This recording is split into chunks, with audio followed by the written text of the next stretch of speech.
All right, let's move on to more psychological based situations, because to me, the more interesting question isn't necessarily, hey, what is the, the likelihood that I really meant nothing to them? Like 95% of situations you meant something to your ex. To me, the more interesting question is, what is going on in an ex's head if they are acting like you meant nothing to them when you really did? This is where things have a tendency to get complicated. There's a misunderstanding I think that most people have when looking at scenarios where they think their ex meant nothing to them, or they meant nothing to their ex. And I'm reminded of the old adage, the opposite of love isn't hate, it's indifference. Because to me, that's the key component to understand. So I want to take a look at specific things an ex does to make you think that you meant nothing to them. And generally speaking, the meant nothing behaviors fall into 3 distinct categories. Number 1 is they're rude to you after the breakup. Number 2 is they block you after the breakup. And number 3 is they start dating someone new. But what's interesting is that 2 of the 3 behaviors have nothing to do with indifference. Only 1 does. Now, what does this tell us? Well, let's just go through each behavior really quickly and try to understand it on a psychological level before I open up that can of worms. So, number 1, your ex is being rude to you after the breakup. This is usually reserved for exes who call you names, spread rumors about you to mutual friends, fight with you when you get back in touch with them, these kind of exes. So usually their intent of being rude to you is almost always to put the pain back onto you.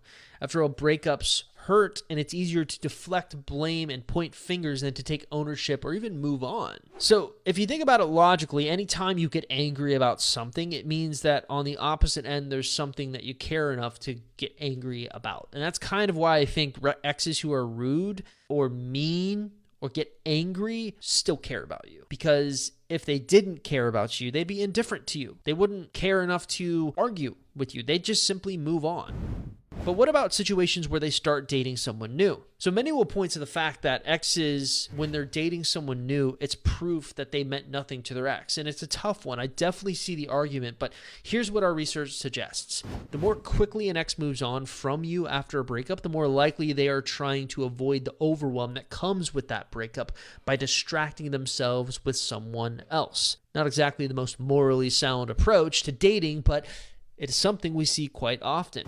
And in this case, I think your ex cares a great deal, to the point that they're using someone else to mask their pain, which will end up getting them caught in this self-fulfilling cycle where they're on these consistent, distract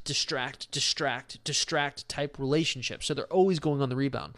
Now, one last thing I want to make a point on here is timing is really what matters. So if you're looking at an ex of yours from 5 years ago, this concept doesn't really apply.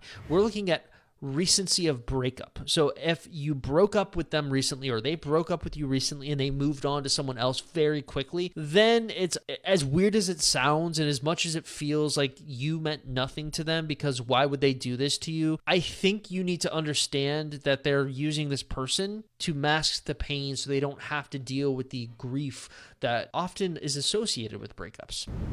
And that leads us to the next thing, which is they block you after a breakup.